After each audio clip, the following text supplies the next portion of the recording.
On today's episode of Pathmonk Presents, I have a very special guest with me here today. Please welcome Matthew Stibbe, who is the CEO at Articulate Marketing. Now, for all of you who don't know, they are digital marketing for ambitious B2B tech companies. So, Matthew, thank you so much for joining us today. I'm really excited to hear more about this incredible company you built from the ground up, hear about your growth story and how you became a CEO, and ultimately just see the solution you guys provided and how you are thought leaders within this realm of work. So thank you again for taking the time to speak with us today. I'm delighted to be here. Thank you for having me. Yeah, absolutely. So my first question is, in your own words, tell us, what is Articulate Marketing all about?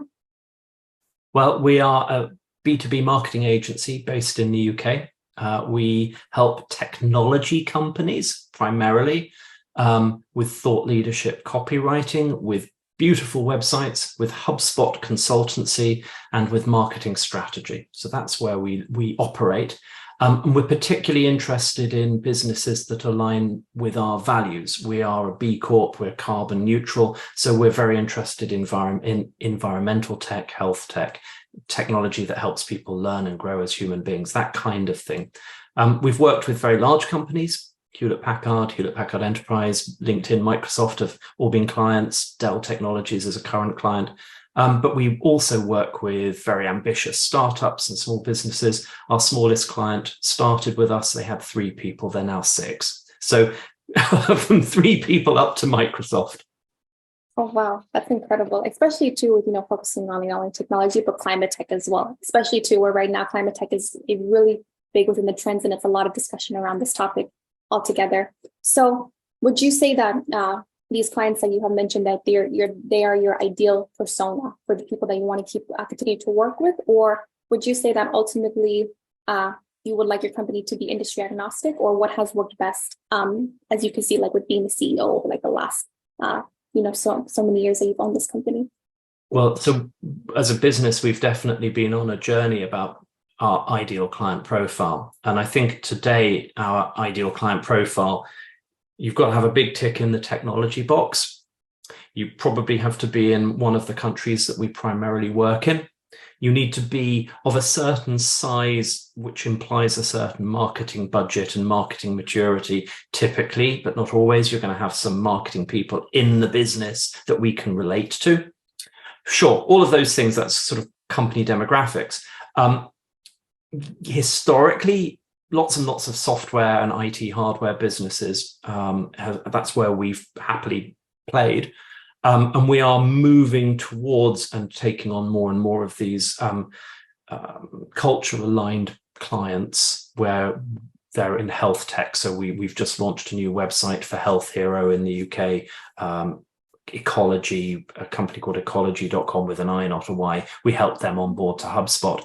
We like that subset of the tech company world because we have something to offer as a B Corp, and it aligns with our values a lot. So I think if you ask me this question again in another 3 years, we will be like a subset and a more narrowed, targeted version of where we are today. So I think the journey we're on is more progressively targeting and specific about our ideal client profile. You use the word persona. Separately to that, we think quite a lot about who we're targeting within those clients and the personality, the interests, the problems, the pains, the needs of the buying persona. And that's a whole other sort of exercise as to who they are. But typically for us, they're marketing leaders or they are sales leaders. In smaller clients, they're often the business owner, business leader. Amazing. Wow. Thanks for being able to walk me through it and ultimately where you guys are succeeding and, where the plan is eventually going to go to the next 3 years and how you guys are focusing overall. So now as your clients, how would you say they typically find you? Because I feel as if since, with clients that are in environmental tech and health tech, those are very niche markets and a lot of it is relationship based, but also partnerships. So elaborate, how do your clients find you overall? Well, it would be nice if we had more relationships to nurture. We have a small referral program, but that's not really a big source of leads. For the most part, we get our leads and opportunities inbound through the website. So we've been a HubSpot partner for 6-7 years. We're subscribed to the inbound marketing philosophy, and the agency has been around for 20 years now, almost to the day. And historically, we've always been doing thought leadership copywriting. So copywriting plus inbound, and more recently websites and HubSpot. That's our sort of toolkit. You'd expect us to be, drinking our own champagne and generating our own inbound leads. So that's important for us. That's really important. But increasingly, we are also doing some outbound sales and some account-based marketing, and trying to go out and target the kinds of clients that we want and build relationships. And both of those things, inbound and outbound, if done right and done respectfully, they rest on a foundation of being relevant, useful, and interesting, and providing value before commitment and thought leadership. And I think if you come at it from that perspective, I think, you get it right. I hope so anyway.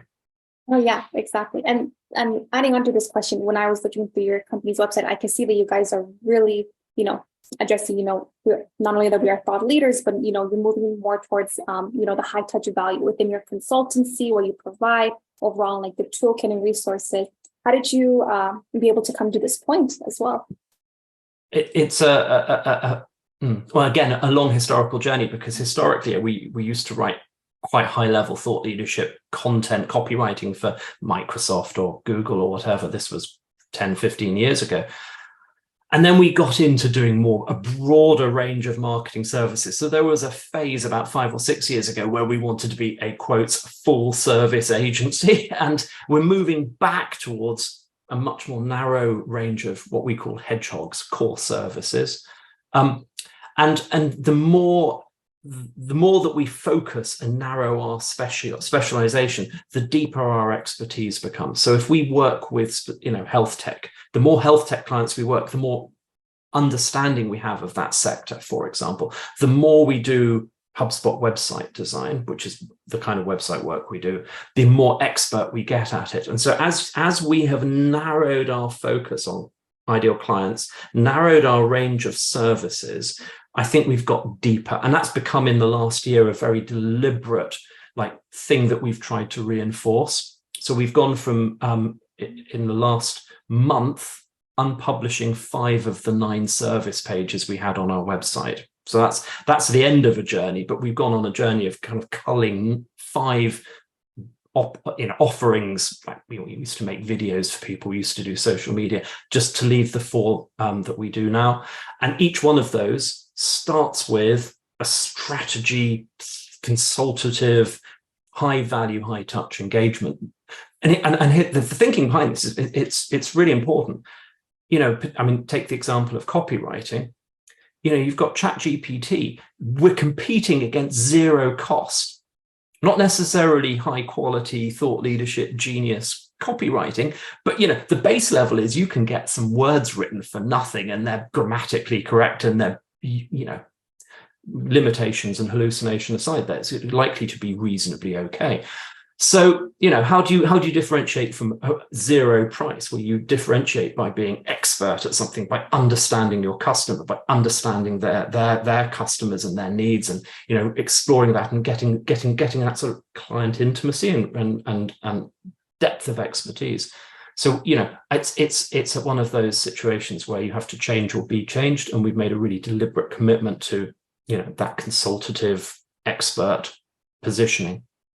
Oh, that's fantastic, overall. And thank you for giving me, historical background and seeing where you guys have, pivoted and how it's worked out overall.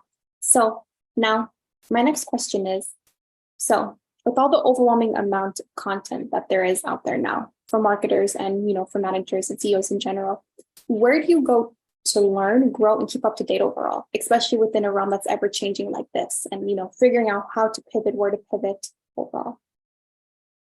Yeah, there are canyonfuls of content. Just everybody is.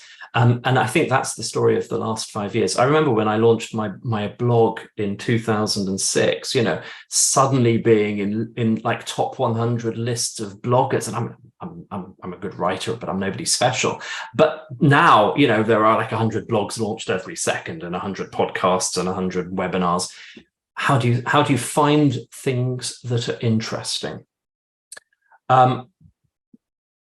I I think it was Guy Kawasaki who said you've got to eat like a bird and poop like an elephant, right? You'd be selective about what you take in and very generous about what you leave behind. And so my this is just me speaking. I'm very I read a lot. I mean, I read a lot of books, and I try and read more generally. I really enjoy talking to clients. I quite enjoy the interviewing process. I'm a sort of an ex-journalist, so I still like that process of like asking dumb questions and getting interesting answers. I love to browse around on the internet, but so what tends to happen with me is I tend to add interesting things to a reading list that I keep in Notion. And I also use Feedly, which is an RSS reader. I mean, nobody uses RSS readers anymore. I'm probably the last one left on the planet. But so when I find a blog that I'm interested in, I'll sort of also bookmark that and have that so that it starts bringing that content into me. So I've got a very good way of, how can I put it, separating out finding sources of information and absorbing the information. I'm curating stuff, but I'm reading it at another time. I think that's really important. And then I think, you can judge the quality of somebody's output, their blogs, webinars, and whatever, if they are genuinely useful to you, if you can find some value in it. And that doesn't necessarily always mean like, top 10 lists or how to do stuff. It can actually be thought-provoking information, thought-provoking ideas. In fact, that's increasingly the valuable thing these days. You can go search how to do X, Y, and Z and find that answer quite quickly. But I don't know if that's helpful, but that's what I do. No, it is really helpful. And I love how you broke it down where you separate a list of, okay, this is the content that I bookmarked to save later to come back to. And then here's my list of content that I am absorbing. And I think that makes it easier for it to be digestible, but also to where you're able to separate time in terms of what you want to be able to learn and apply and be able to help and allow for it to compound, within your team, whether it's articles that you had read and you think you could look back and think, oh, I know this article could help, whether it's my marketing manager, marketing director, or a former colleague. The more you learn, the more it allows for you to be able to not only grow, but essentially like how you can be able to champion and like lead others and how you can be able to help as well. So. Because my academic interest was history. I'm always very interested in sort of following the sources. So quite often when I'm reading a book, I'm interested in the footnotes, or when I'm reading an article and they put a hyperlink into something, I quite like going that extra level down, and that often finds interesting things. There are also a couple of good curators. I think Kottke, Kottke, that's a website that's constantly finding sort of randomly interesting things that I enjoy. There are lots of those out there, but that's one.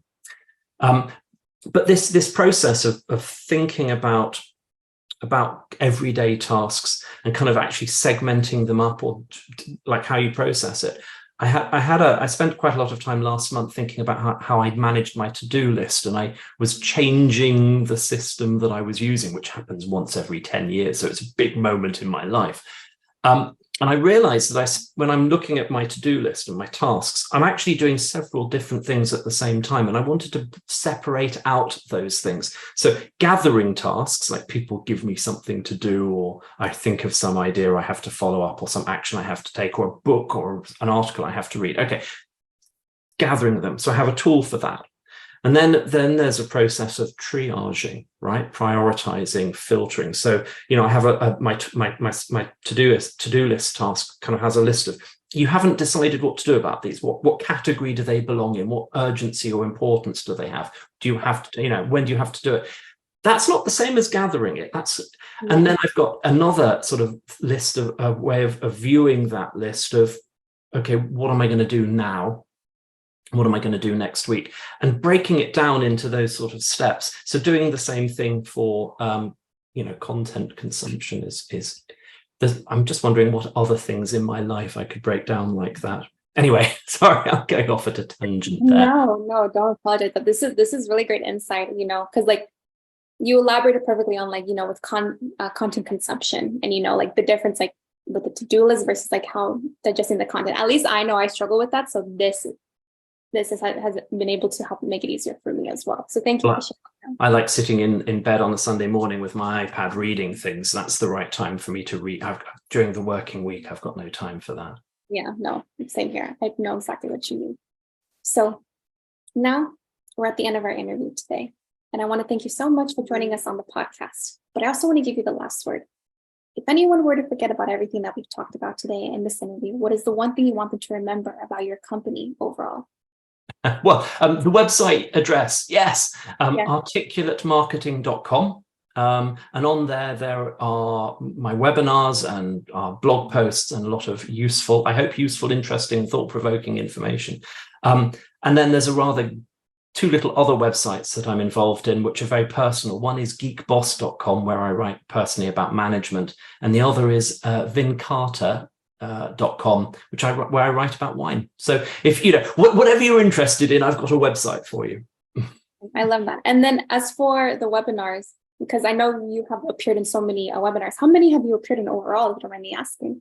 Well, we're on to 63 or 64 at Articulate, but I didn't do all of them. I probably did 50 to 55 of them. But in case you haven't noticed, I quite like the sound of my own voice. And so I just prepare these webinars every couple of weeks and just record them. And sometimes people are kind enough to come and watch me when I'm doing it live.